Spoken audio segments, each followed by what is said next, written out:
Putra dari siapa? Kiai Haji Zainuddin MZ. Coba saya tanya, Bapak Ibu suka ceramah almarhum Kiai Zainuddin MZ? Coba yang suka angkat tangan, yang gak suka boleh pulang. Bapak Ibu yang dimuliakan Allah, almarhum Kiai Zainuddin MZ dari sejuta umat memiliki 5 orang putra, semuanya laki-laki. Konon katanya yang paling mirip wajahnya dengan almarhum ya beliau ini, yang paling mirip suaranya dengan almarhum ya beliau ini, yang paling mirip ceramahnya dengan almarhum ya beliau ini. Lucunya juga nggak kalah dari almarhum. Penasaran apa penasaran? Insya Allah akan datang waktunya. Bapak Ibu yang dimuliakan Allah, bukan sekedar putra sulung dari almarhum Kiai Zainuddin MZ, beliau juga seorang alim, di mana sejak kecil beliau diberangkatkan oleh ayahanda beliau belajar di pondok pesantren Tebu Ireng, Jombang, Jawa Timur. Sehingga dari segi nasab keilmuan beliau tersambung secara langsung kepada Hadratus Syekh Kiai Haji Hashim Asy'ari, sosok yang sangat fenomenal di Indonesia. Insya Allah hari ini kita akan menemukan 2 sosok kecemerlangan, sosok keilmuan dari Kiai Haji Hashim Asy'ari dan sosok fenomenal dari kami sejuta umat Kiai Haji Zainuddin MZ. Yuk kita sama-sama dengarkan. Sebelum itu permintaan saya satu, tolong semuanya senyum dulu. Bapak-bapak senyum dulu, ibu-ibu senyum dulu. Menurut penelitian, orang yang sehari senyum 1 kali, insya Allah masih hidup. Orang yang sehari senyum 10 kali, insya Allah sehat. Orang yang sehari senyum 100 kali, seperti olahraga mendayung 10 menit, sehat banget. Tapi yang sehari senyum-senyum 5.000 kali, ini harus diperiksakan. Oke, sudah siap semua? Yuk kita sama-sama dengarkan ilmu dan hikmah dari guru kita Kiai Haji Fikri Zainuddin. Kepada beliau kami persilahkan. Allahumma shalli ala Muhammad.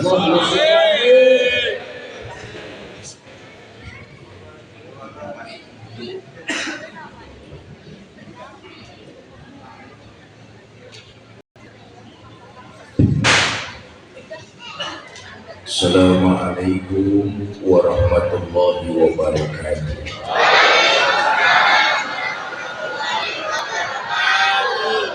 Bismillah walhamdulillah, salatu wassalamu ala rasulillah, amma ba'd.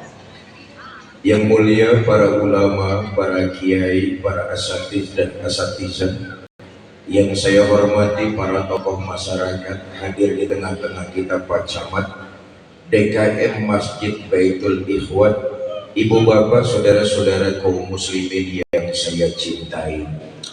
Malam ini di Cempaka Putih saya pengen ngobrol santai aja.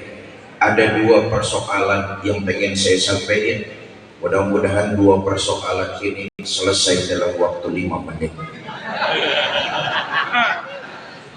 Pertama, nih echo-nya bisa dimatiin gak deh? Monitor yang di dalam masjidnya aja yang dihidupin, echo-nya matiin, speaker di dalam masjidnya aja yang dipakai. Karena kemarin saya baca aturan pemerintah, ketika selesai sholat taraweh, tadarus, pengajian, apapun kegiatannya boleh pakai speaker, tapi speaker dalam. Jelas ini? Minta tolong speaker dalamnya aja yang dihidupin, echo-nya matiin dan echo. Bapak Ibu saudara-saudara, ini masih ngedengung nih. Speakernya saya lihat monitornya bagus-bagus, echo-nya matiin aja biar enggak. Cek 1 2. Bapak Ibu saudara-saudara, pertama, kita manusia nih adalah makhluk sosial bermasyarakat. Sebab itu kita diberikan tuntunan oleh agama. Apa tuntunannya? Agar kita hidup di tengah masyarakat ini bergaul. Itu tuntunan ajaran agama. Sebab siapa dan betapapun kita orang Cempaka Putih nggak bisa hidup sendirian. Ada orang sini yang bisa hidup sendirian?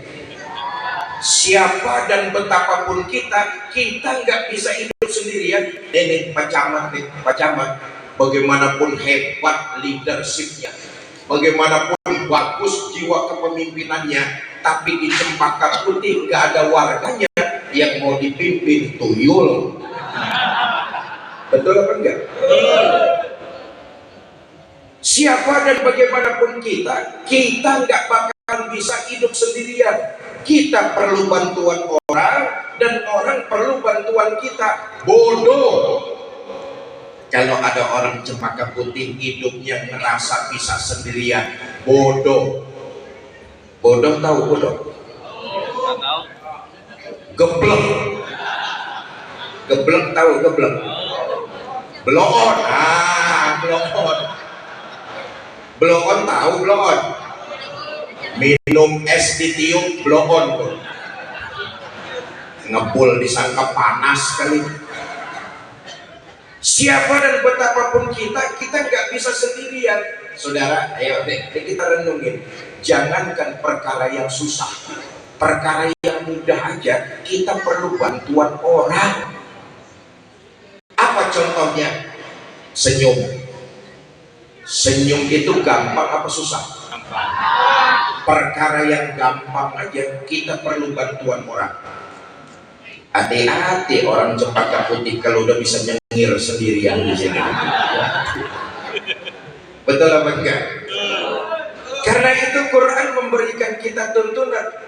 Manusia, kalian ini makhluk bermasyarakat, lita'arofu, bergaul. Nah, disuruh bergaul kita. Bapak Ibu, yang penting dalam bergaul itu kuncinya sederhana. Kita mau belajar ngertiin perasaan orang lain, itu bergaul. Bergaul bukan cuma orang suruh ngertiin perasaan kita, tapi kita mau belajar ngertiin perasaan orang lain. Rumusnya sederhana, yang kita rasain kagak enak, orang juga ngerasainnya sama. Kalau dicubit sakit, jangan suka nyubit orang. Udah, lo dengerin aja. Kalau dikatain gak enak, jangan suka ngatain orang. Kalau dihina gak mau, jangan suka menghina. Rumus bergaul itu simple. Yang kita rasa gak enak, orang juga ngerasainnya sama. Kita mau belajar ngertiin dan merasakan perasaan orang. Jadi bergaul itu jangan cuma orang suruh ngikutin kita, tapi kita juga belajar ngertiin perasaan orang lain. Bergaul kalau cuma orang disuruh ngikutin kemauan kita, ini bergaul kayak begini ujung-ujungnya baper. Seneng bercanda, dibercandain marah. Ada jamaah masjid Baitul Ikhwan kayak begitu ada? Yang mana orangnya? Seneng ngebanyol, dibanyolin ngambek. Bapak Ibu, saudara-saudara kaum muslimin yang saya cintai, karena itu yang pertama bergaullah kita, karena ini tuntunan Quran, ajaran agama. Siapa dan betapapun kita perlu orang lain dan orang lain perlu kita. Nah, poinnya begini nih, ini biar ringkas aja nih yang pertama. Saudara, yang namanya bergaul pasti bawa dampak baik dan dampak buruk. Benar apa enggak? Hampir sebagian besar karakter kita terbentuk dari pergaulan. Maka tadi saya sambut tuh amanat dari Pak Camat. Anak-anak saya, para remaja, para pemuda, selesai tarawih pulang ke rumah, Mendingan baca buku tadarus, jangan kelayaban, apalagi pakai WA nggak jelas. Model anak-anak kita kan kayak begitu tuh. Janjiannya lewat WA, ketemunya di daerah mana, tahu tawurannya di situ tuh. Betul apa enggak? Saya kadang miris, mohon maaf ya. Ahlan Ustaz Syafuddin. Ini senior saya di Tebuireng. Ustaz Syafuddin senior saya di Tebuireng. Beliau yang jadi santri tulen. Saya mah cuma numpang tidur doang. Nah, saya terus sampai mana ada gua ngomong tadi? WA. Saya miris. Apa yang disampaikan Pak Camat itu kegundahan kita sebagai orang tua. Apalagi Cempaka Putih daerah kita tercinta ini. Lah anak dari mana-mana janjiannya berantem di sini nih. Belum tentu anak-anak kita dari Cempaka Putih asli. Betul apa enggak? Lah dari mana-mana. Karena itu anak-anak saya, para remaja, para pemuda, selesai tarawih mendingan juga ibadah di rumah. Kalian bisa tadarus, kalian bisa baca buku, kalian bisa melakukan hal yang bermanfaat. Jangan gampang terpancing dengan kabar-kabar yang tidak valid informasinya. Nah, Bapak Ibu Saudara-saudara, tentu dalam bergaul pasti akan ada dampak baik dan dampak buruk. Dampak baiknya kita ambil, dampak buruknya kita tinggalkan. Apa saja dampak buruk dalam pergaulan yang harus kita hindari? Pertama, jangan berteman sama orang yang punya penyakit iri. Oh, ini penyakit hati nih. Penyakit hati. Di akhirat penghuni neraka terbanyak mereka yang punya penyakit hati. Di antaranya iri, penyakit hati. Bukan penyakit badan, enggak. Orang ditanya di neraka, Bang, masuk neraka gara-gara kenapa? Waktu hidup di Cempaka Putih borokan. Enggak, itu mah penyakit kulit, enggak ada urusannya. Tapi kebanyakan penghuni neraka, mereka itu memiliki penyakit hati. Di antaranya iri. Apa penyakit iri? Nggak senang melihat orang lain dapat nikmat. Nih Ramadan kita diajarkan nggak begitu oleh baginda kita Nabi besar Muhammad Shallallahu Alaihi Wasallam. Kata Nabi, kalau tetanggamu dapat nikmat, dia senang, kamu ikut merasakan kesenangannya juga. Kalau tetangga dapat nikmat, dia bahagia, kita ikut merasakan kebahagiaan. Itu kita namanya keluarga sesama muslim.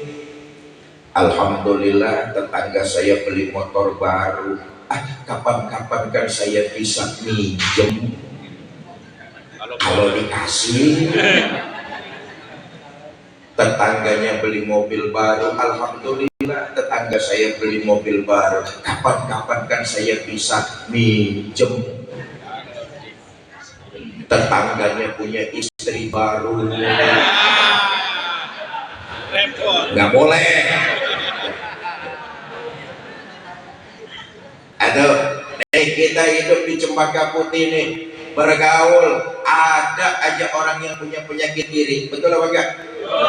Kenal nggak apa-apa, berkawan akrab entar dulu. Kenapa? Penyakit irinya khawatir nular kepada kita. Yang kedua, hindari dalam pergaulan berteman dengan orang yang senangnya bohong, dusta. Hindari itu. Kita hidup di kampung, ada aja kok orang yang senangnya bohong. Roman-romannya kalau kagak bohong mulutnya gatal banget. Ada tuh kita hidup di kampung namanya bermasyarakat, ada orang yang senangnya bohong. Begini dah, yang namanya bohong itu memanipulasi kebenaran demi keuntungan dirinya sendiri. Itu dusta, itu bohong. memanipulasi kebenaran demi keuntungan dirinya sendiri. Biar dilihat orang paling berjasa, biar dilihat orang paling bekerja, padahal nggak ngapa-ngapain, tapi karya dan kerja orang diakui. Ada nggak yang kayak begitu? Banyak.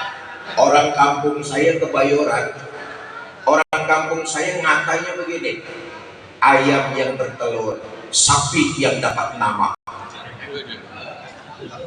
Ayam mati-matian bertelur, sapi yang dapat nama. Loh, telur mata sapi. Ayam yang bekerja, sapi yang dapat nama. Memanipulasi kebaikan demi keuntungan dirinya sendiri. Ada, nggak perlu kita sebut, yang penting kita tahu. Berteman nggak apa-apa, kenal nggak apa-apa, tapi berkawan akrab entar dulu. Kenapa? Dusta. Oh, ini berat nih. Dusta. Kata Nabi kan, hindari dusta.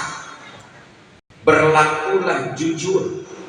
Puasa nih mengajarkan kepada kita untuk bersikap jujur, menghindari dusta. Ayo coba tuh, tadi siang waktu kita mau sholat berjamaah, Zohor berjamaah di Masjid Baitul Ikhwan, kita ngambil air wudhu di bawah. Betul apa enggak? Waktu berkumur, saudara korupsi setenggekan. Saya tanya, Hansip kira-kira tahu apa enggak? Jangankan Hansip, tetangga sebelah saudara sama-sama ngambil air wudhu nggak bakalan tahu. Betul apa enggak? Kenapa kita nggak kerjakan? Puasa melatih kita salah satunya agar jujur menghindari perilaku dusta. Pendiri negara kita tercinta, proklamator Insinyur Haji Muhammad Hatta, beliau pernah berpesan kepada kita segenap bangsa Indonesia, kalau nggak pintar masih bisa diperbaiki dengan banyak belajar, nanti juga lama-lama pintar. Kalau nggak berpengalaman masih bisa diperbaiki, kata beliau, dengan apa? Dengan banyak latihan, nanti juga lama-lama akan pengalaman. Tapi kalau sudah tidak jujur, dusta, Insinyur Muhammad Hatta berpesan, susah diperbaiki. Kenapa? Sekali ada dusta, akan ikut dusta-dusta berikut di belakangnya. Ramadan melatih kita untuk punya sifat jujur. Iya, orang lain nggak tahu, tapi Allah tahu. Orang lain boleh nggak tahu, tapi Allah tahu. Maka perbuatan-perbuatan tercela, jujur kita malu kepada Allah, kita nggak kerjakan. Dua. Yang ketiga, Bapak Ibu Saudara-saudara, hindari dalam pergaulan berteman sama orang yang senangnya ngomong melulu. Apaan aja dikomentarin, tapi nggak pernah ngasih solusi. Apaan aja diomongin. Bahasa Jermannya lemes.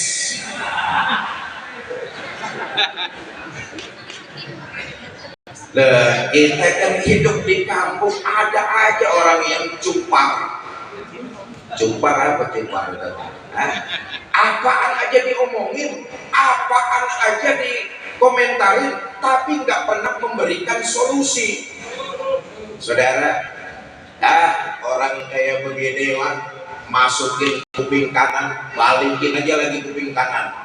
Jangan sampai ke dalam hati. Kenapa? Ngomentarin doang, nggak pernah memberikan solusi. Orang berhak ngomongin kita apaan aja. Orang berhak ngomentarin kita segala rupa. Tapi yakinlah, hidup kita yang jalanin. Betul apa enggak? Betul. Jangan sampai kita mau melangkah dengar omongan orang, komentar orang, nggak jadi untuk melangkah. Jangan sampai seperti itu. Dulu tahun 86-87 saya dibawa mondok. Tahun 89 kemudian bergabung dengan Kiai Haji Syihabuddin, junior senior saya, tapi masuk kebuirannya duluan saya. Sebab saya dari sanawiyah SMP sampai aliyah, beliau masuknya aliyah kakak kelas saya. Kira-kira 1 tahun, sebab beliau ini dari Buntet dulu, Kiai Abbas. Sanatnya tuh sanat, nggak perlu diragukan lagi kalau soal NU-nya. Darahnya doang merah, jeroannya mah hijau. Bapak Ibu, tahun 86-87 saya dibawa sama bapak saya tuh ke Jombang, Jawa Timur, dipondokin. Satu hari bapak saya datang nengokin, Allah yarham Kiai Haji Zainuddin MZ. Bapak saya.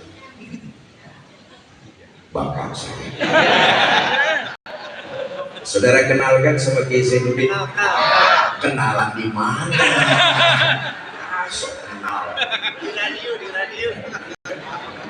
Kata bapak saya gini, Fikri, kalau ada 10 orang, 9 orang ngomongin kamu melulu, jangan diambil hati, diemin aja. Dengerin boleh, jangan diambil hati. Saya bilang, kenapa Pak?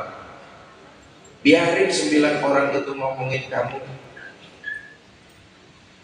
Masih ada 1 dari 10 orang yang senang sama kamu. Yang 9 diemin aja. Yang 1 itu yang senang sama kamu, kamu rawatin. Itu artinya apa yang kita lakukan di Cempaka Putih pasti nggak menimbulkan semua orang suka sama kita. Betul apa enggak? Malam ini nih gampangnya begini, malam ini Baitul Ikhwan bikin pengajian selepas tarawih. Apa dipikir orang sini senang semua? Belum tentu. Kalau camat sih kita tahu dan doain camat kita Cempaka Putih ini biar Allah panjangkan umurnya. Kalau puasa tarawihnya muter. Ini camat kayak begini luar biasa, pindah-pindah dari masjid ke masjid, yang ngontrol. Apalagi daerah Jakarta ini rawan banjir, hujannya luar biasa. Doain camat kita biar panjang umur. Camat yang dekat sama rakyat. Saya di Kebayoran kalau punya camat kayak begini gitu, kalau belum mati belum saya peduli.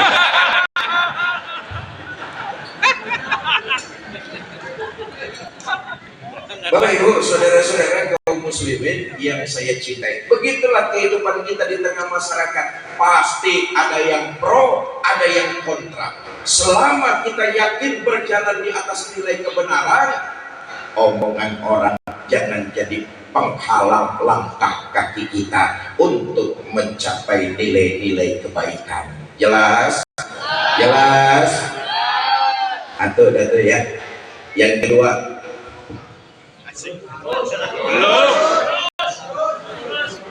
iya, soal terus sih gampang, air minumnya mana?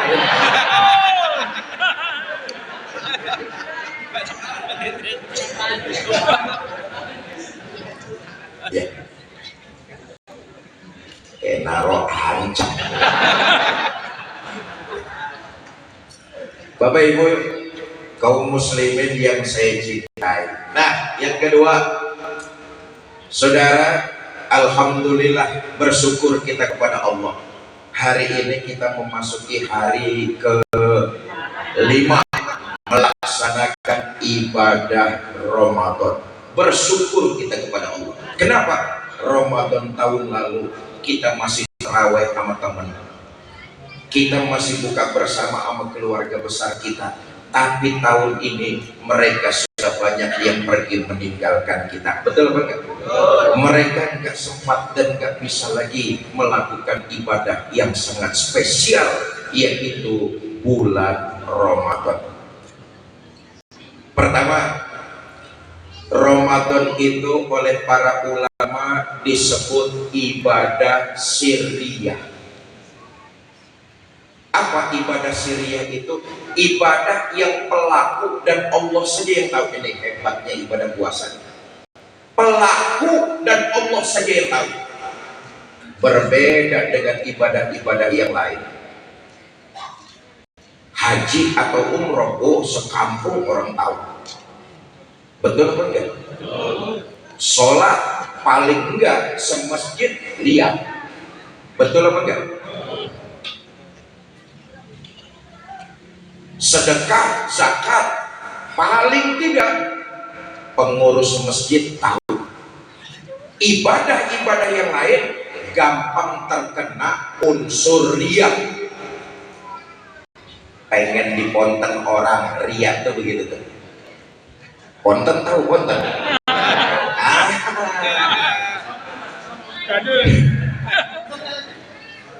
Pengen dilihat orang, pengen dinilai orang, riya.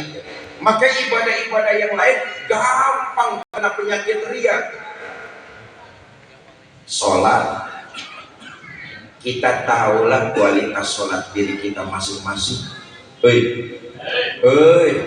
Ya, bulan Ramadan bulan melatih kita jujur. Kita tahulah sholat diri kita ini kemampuan kualitasnya kita tahu sendiri karena kita yang mengerjakan sholat. Kalau mau jujur masih banyak terkena unsur riya. Enggak enak masih tinggal sama mertua, sholatnya rajin.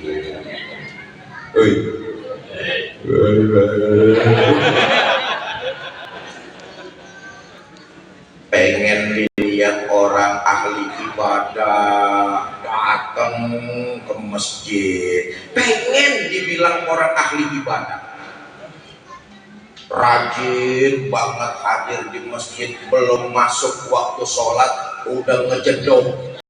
Nah, ngejedok tahu ngejedok? Udah diem di masjid, usut punya usut, sebelah masjid janda montok.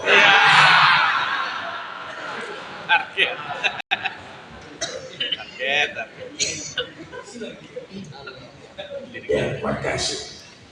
Ini harus diberikan apresiasi. DKN bener, itu artinya sayang sama guru-gurunya. Setiap gurunya ngajar di sini dikasihin minum air putih doang, supaya gurunya nggak kena diabetes. Ini harus diberikan apresiasi luar biasa. Tapi kan Ustadz itu ditawarin air jeruk yang diminum juga, air putih mulu.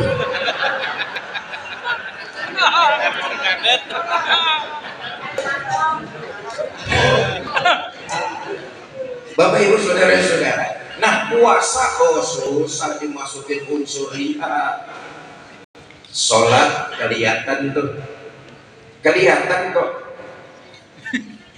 dihusuk-husukin sholat tuh.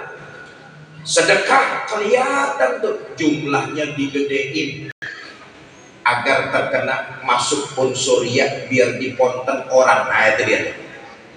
Haji umroh apalagi sekampung orang tahu, tapi kalau puasa enggak bisa saudara. Itu orang sedekahnya berani banget ya, tahu dari mana jumlahnya, kelihatan tuh. Itu orang sholatnya khusyuk banget ya, tahu dari mana gerakannya, masih kelihatan.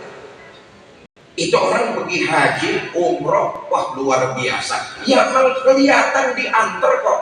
Tapi kalau puasa susah dikontennya.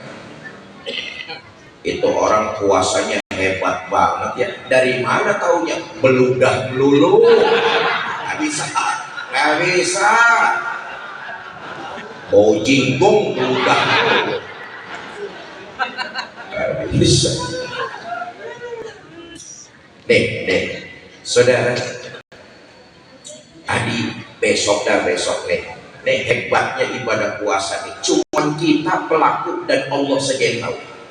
Besok nih habis bayang zuhur di Masjid Baitul Ikhwan, saudara pulang ke rumah, bawa nasi bungkus, masuk ke dalam kamar, kunci pintu, dia rapat, makan sepiring mentung, minum sebotol habis itu lap bibir sampai kering, sampai kelihatan retak-retaknya. Selesai makan, selesai minum, saudara keluar rumah, jalan dari depan rumah di gang tuh, sempoyongin dikit, belaga lemes. Orang gak bakalan tahu saudara puasa apa enggak. Ada angin niupnya ke kiri, saudara doyong ke kiri. Anginnya ke kanan, ngikut ke kanan. Saudara, saya yakin jangankan Pak Camat, istri saudara sendiri pun nggak tahu kalau saudara sedang nggak berpuasa. Betul? Tapi kenapa kita nggak lakukan? Nah itu tadi, di awal saya katakan, kita sedang belajar jujur, menanamkan sifat jujur. Iya, anak nggak tahu, iya istri nggak tahu, iya camat nggak tahu, tapi Allah tahu. Yang kedua, ini yang lagi saya bahas, ibadah sirriyah, pelaku dan Allah saja yang tahu. Maka dalam hadis qudsi Allah menyatakan, as-saumu li wa ana ajzi bih, puasa itu untukku, aku yang akan balas ibadah-ibadah puasa yang dijalankan oleh hamba-hambaku. Nah, saya mau ngingetin nih, Bu,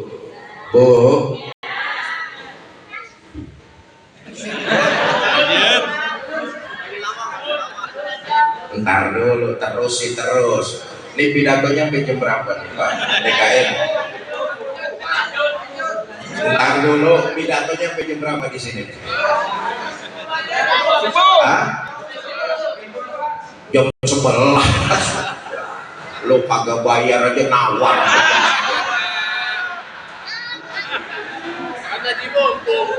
Ini penting nih buat jamaah Masjid Baitul Ikhwan. Belajar atau ibadah itu harus seimbang. Kita semangat beribadah harus dibarengi dengan semangat menuntut ilmu. Karena Islam itu menjaga keseimbangan. Hablum minallah selalu beririsan dengan hablum minannas. Jadi nggak ada ajaran Islam yang jomplang, yang satu lebih tinggi dari yang lain. Enggak. Contoh. Orang kaya disuruh ngebantuin yang miskin. Itu ajaran Islam enggak? Ajaran Islam apa enggak? Ajaran Islam. Tapi di sisi lain Islam jaga keseimbangan. Yang miskin diajarin bekerjalah lebih giat, tekun, ulet, jujur, berdiri di atas kaki sendiri, hidup jangan pernah jadi beban buat orang lain. Seimbang apa enggak? Seimbang. Yang kaya ya bantuin yang miskin, yang miskin bekerja lebih giat, berdiri di atas kaki sendiri, hidup jangan jadi beban buat orang lain. Hebat agama kita, seimbang. Contoh lagi nih, tuan rumah wajib menghormati tamu. Betul apa enggak? Ajaran Islam tuh. Tapi di lain sisi Islam juga ngajarin tamu harus tahu diri, seimbang.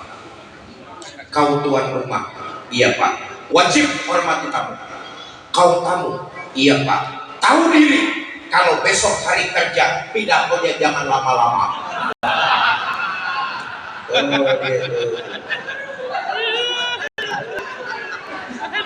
Nah, saya mau ngingatin begini, Bapak Ibu, ada dua yang membatalkan. Pertama, membatalkan puasa. Oh, kita orang Cempaka Putih apal banget nih, kita jaga supaya puasa kita jangan sampai batal. Makan minum yang disengaja batal. Ustadz kalau nggak sengaja, ya nggak batal, makfu anhu. Umpama besok saudara lupa, setengah 8 pagi biasanya sarapan, lupa bangun tidur, makan nasi uduk sepiring mentung. Sendokan terakhir saudara baru ingat, ini hari kelima puasa. sisa makanan di mulut keluarin. Kumur, buang sisa makanannya, berkumur, terusin puasanya, sah. Yang sepiring mentuk Ustaz, rezeki. Makfuan, kelupaan, syaratnya lupa. Beda, saudara, siang-siang berwudu, masukin telunjuk ke tenggorokan, bahasa Jermannya ngerojok. Muntah nih, muntah nih, keluar makanan, batal. Makan minum yang disengaja batal, muntah yang disengaja batal, ngerojok. Tapi beda kalau saudara muntah yang nggak disengaja. Emang ada Ustaz? Begini, ibu bapak biasa naik motor siang-siang keluar rumah, entah beraktivitas kerja, dagang, atau sekolah dan sebagainya. Di perjalanan terjadi kecelakaan, jatuh korban bergelimpangan, berlumuran darah. Banyak di antara kita kalau ngelihat darah pala puyeng, perut enak, muntah. Banyak kayak gitu. Muntah kayak begitu nggak disengaja, nggak batal, kumur, lanjutin puasanya, sah. Beda yang tadi saya katakan, saudara ngerojok jari telunjuk ke dalam tenggorokan, muntah yang kayak begitu disengaja, batal puasanya. Makan minum yang disengaja batal, muntah yang disengaja batal. Kalau nggak sengaja ya nggak batal. Apalagi Ustaz, berhubungan suami istri yang disengaja batal.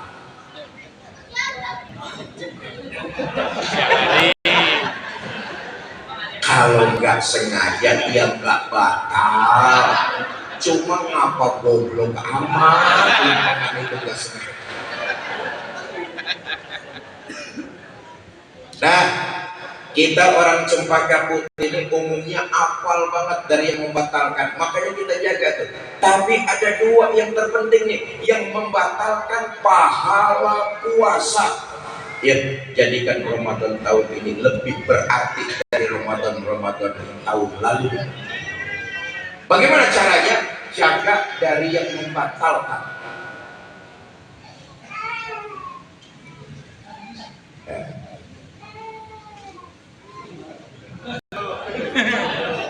Aus kali bu anaknya, kasih minum dulu. Boleh, air kelapa juga boleh.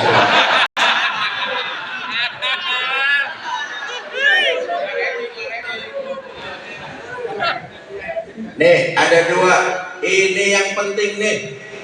Kita jadikan Ramadan tahun ini harus berbeda dari tahun-tahun yang lalu. Kita jaga yang kedua. Apa itu? Membatalkan pahala puasa kita. Ini yang terpenting. Makanya Nabi pesenin tuh, kam min so'ini laisa lahul jaza ilal ju' wal atos. Berapa banyak orang yang berpuasa, dia nggak dapat apa-apa, cuma ngerasain lapar dan haus doang, pahalanya hilang, sirna, lenyap. Kenapa? Pahala puasanya dia nggak jaga karena lalai, habis, sirna, nggak dapat apa-apa. Pertama, jaga lisan kita.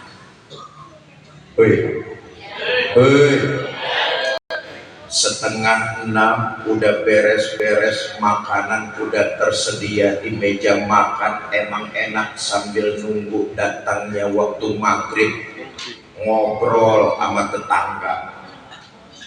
Mula-mula si omongannya lempeng banget, lama-lama ujung-ujungannya ngomongin orang.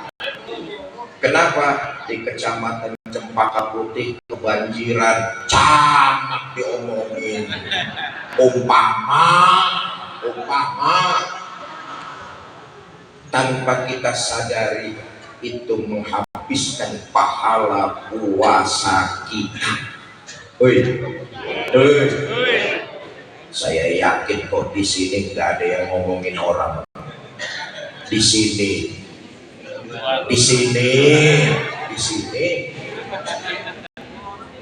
Ini sering kita lalai nih menjaga lisan kita, tapi sesungguhnya lewat lisanlah berkurang habis pahala puasa kita. Terjadinya perang kampung itu gara-gara lisan dan tulisan tuh. Terjadinya keributan itu gara-gara lisan. Terjadinya percekcokan itu gara-gara lisan. Hilangnya pahala puasa kita itu pun penyebabnya lisan. Memfitnah, menggibah, ngomongin orang, aib dan keburukannya tanpa kita rasa, sedikit demi sedikit pahala kita habis. Lisan. Yang kedua, pendengaran. Ini juga kudu kita jaga nih. Tadi lisan jangan sampai ngomongin orang. Ustadz, saya nggak ngomongin orang kok Ustadz, cuman dengerin doang. Sama. Sama. Habis pahala puasa kita. Yang ketiga, jaga pandangan mata nih. Ini pun bisa menghanguskan pahala puasa kita. Jaga dari pandangan yang tidak diridhoi oleh Allah, membatalkan puasa kita nih pahalanya. Contoh, Pak,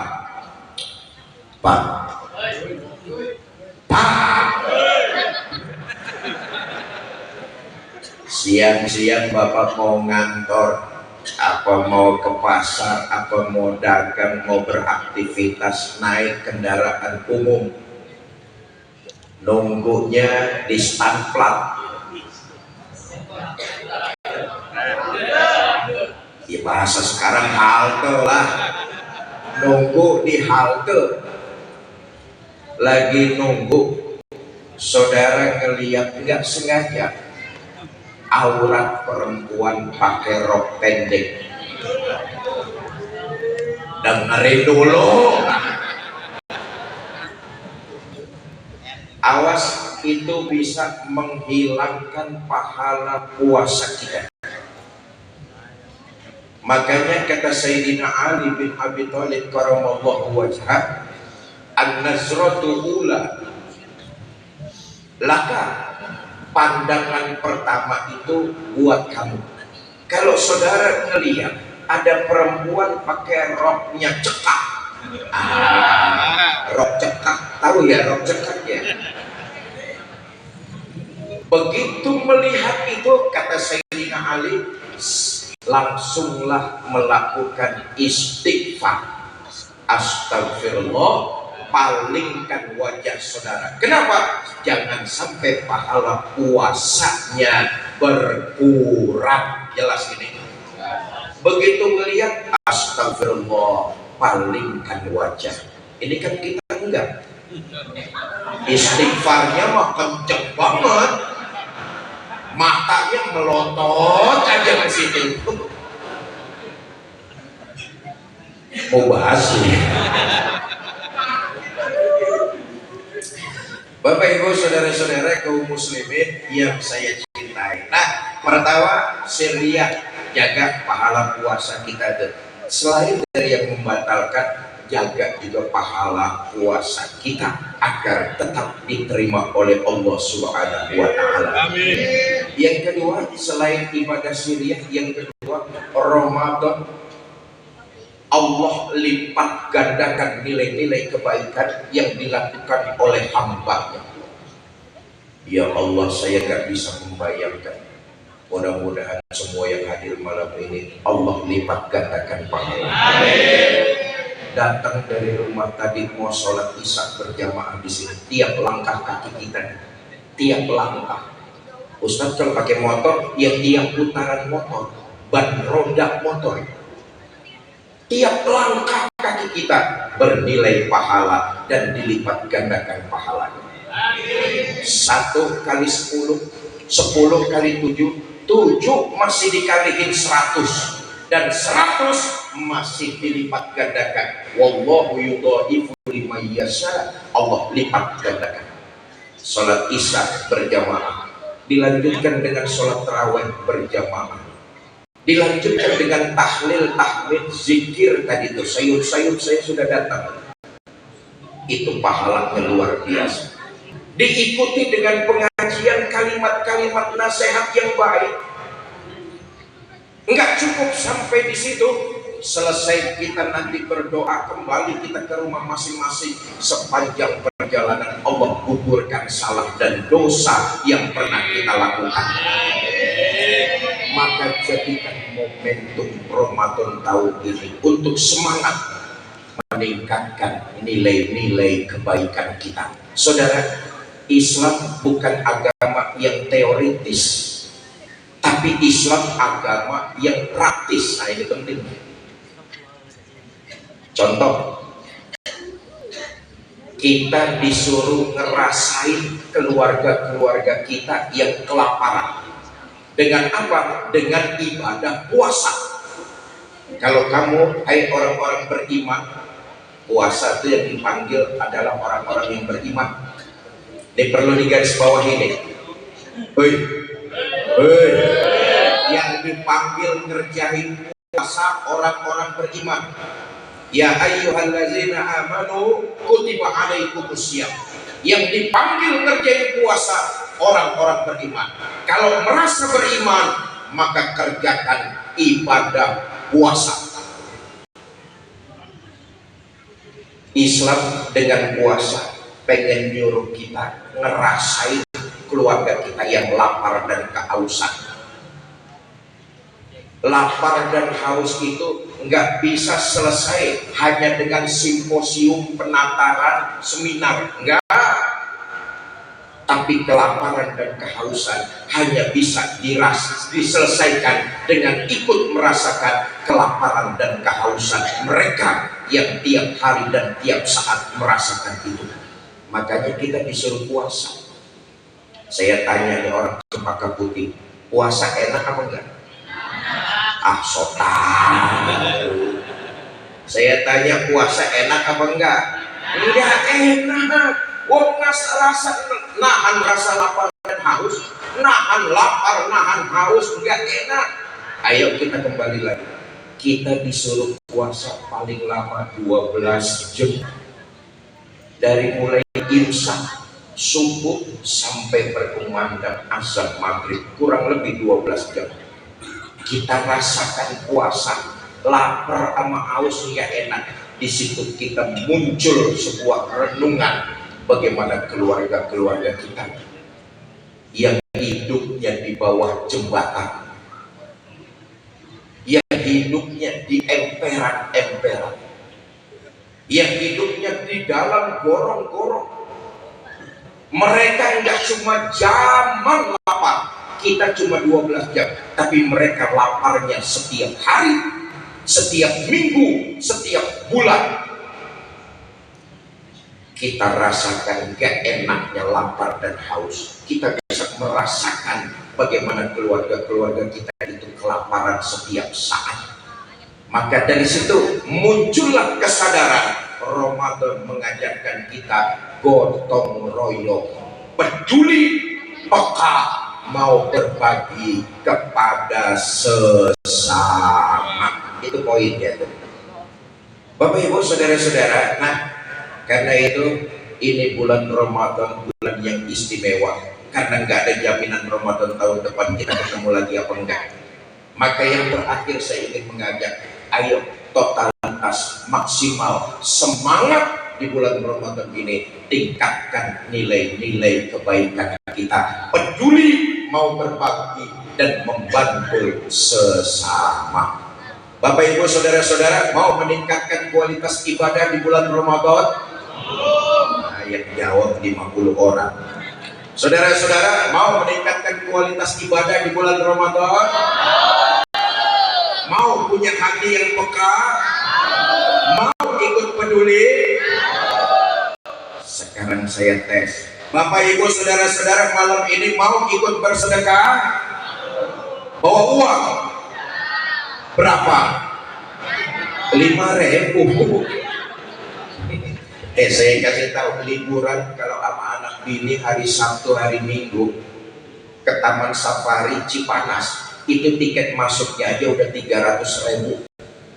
Tiket masuk doang 300.000. Muter-muter Taman Safari, ujung-ujungnya lihat monyet. Malam ini di Masjid Baitul Ikhwan lihat Fikri Zainuddin MZ 5.000.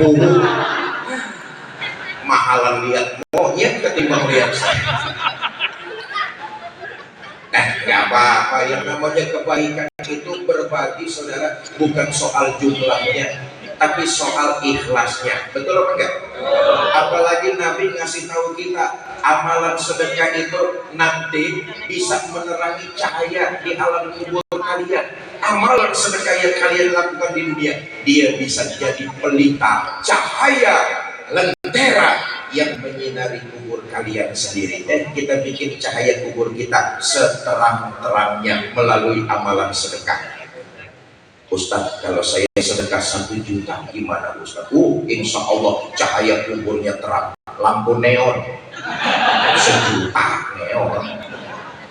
Ustaz, saya sedekah 100.000 Ustaz, patroma. Ustaz, saya sedekah 10.000 Ustaz. Lele. Ustaz, saya sedekah 5.000 Ustaz, pentol korek. Goyang lampunya. Ayat masih kelihatan tapi. Kita bikin lentera cahaya di alam kubur kita masing-masing melalui amalan sedekah. Nanti panitia akan menggitarkan kotak-kotak amal diisi seikhlasnya. Mana panitia? Dimulai dari saya dulu sini. 5.000. Bapak Ibu, sambil kita sedekah, kita baca sholawat. Allahumma sholli wa sallim ala sayyidina Muhammadin sahibil busyra salatan tubashshiruna biha wa ahlana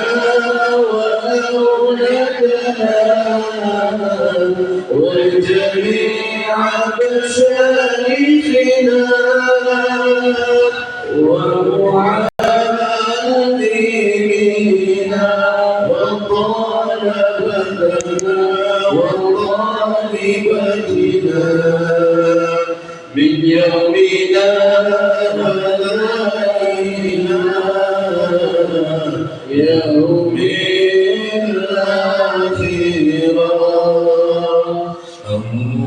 اللهم صل